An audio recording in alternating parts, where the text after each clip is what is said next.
everybody, Jorge Rivera here with the People's Resource Center and Tenant Tip Tuesday. Thank you so much for joining us and for watching. Remember to subscribe and to share out, as is our tradition. Let's do a quick really grounding or sort of centering exercise. It's kind of like a little stretch. We're just gonna lift our shoulders, shrug them, and then let them drop. So lift your shoulders and drop. You should feel a release right away. And then release. Tension and release.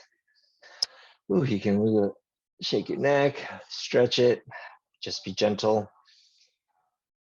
Okay, now that we're centered, let's get on with Tenant Tip Tuesday. We're going to continue this week's Tenant Tip in the theme of habitability, as we have for the last couple of weeks.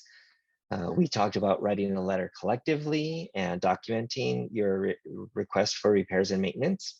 We also then talked about calling code enforcement and the health department if you're not getting any response from your property management or owner with respect to those requests. And today we're going to talk about your right to repair and deduct. This is another option that you have for you and with you if you want to continue to push and get those things fixed that your owner or manager are not responding to. So California law says that you have the right as a tenant to repair yourself and deduct, but you have to do a couple of things first before you can do that. I come across a lot of people that are coming out of pocket fixing things that their management or their owner should be fixing, and they're coming out of their own pocket to fix these things. Then there's the other folks that fix things and then try to turn in the receipts and hope that they get reimbursed or that gets deducted from the rent. And that's not the process that you need to take in order to be able to really enforce this right. So what the law says is that you have the right to repair and deduct as long as you communicate this to your property manager or owner with enough time. Usually that's, again, according to state law, enough time is around 30 days. So if you don't have 30 days, or if you want things to happen sooner than that, then I always recommend, we here at the People's Resource, we recommend that when you write that initial letter to request repairs and maintenance, that you put at the top, you title it with the intent to repair and deduct. And then you also communicate in the body of the letter. And that way, you give them enough time, 28, 30 days. And if they don't come around and they're not responding, then you've taken the first step necessary to be able to do the repairs yourself and then deduct it from the rent, because you've given them sufficient notice, right? And it's in writing.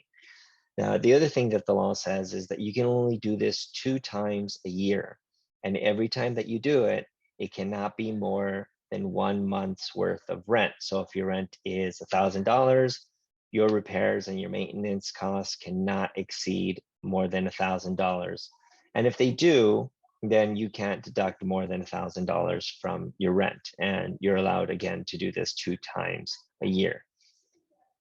Now, there are a lot of advocates and some attorneys and some folks that will tell you that this is a very risky thing to do. The reason why it's risky is because management and owners, they love their money. And when you don't give them their rent money, they're going to have a reaction to you not giving them their money.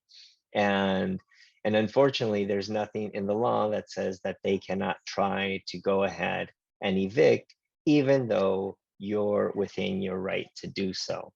So we tell folks that to use this tactic and enforce this right with some caution and some discretion, right? Know that there might be a reaction from the management or the owner around this. But if you do it and you follow what you're supposed to do as a tenant, then you have a pretty good defense if they do try to take you to court. But we're not attorneys, so this is not legal advice. We're just communicating to you what your rights are, and you should use your own judgment in order to do so, or contact an organization like ours or free legal services and talk to them about this option for you. So that's a tenant tip for today. You have the right to repair and deduct. Just be sure that you follow the rules and what you're supposed to do in order to communicate that intention to the property owner and the management. And we've successfully managed to get folks deducting their rent, and actually sometimes writing this letter actually gets them to actually do something about it. The owner and the management do something about the repairs. So it's a good tactic, one that you should use thoughtfully and strategically, and always consult with somebody else if you have doubts. Okay, so thanks again for watching. Remember to share and to subscribe to our YouTube channel so that we can get more of our tenant community informed and educated and empowered. That was a lot of information. Couple of deep breaths to take it all in. All right, and that's it for now. We'll see you next week. Remember, we are better together and we are always stronger together. Thank you so much for watching. Bye-bye for now.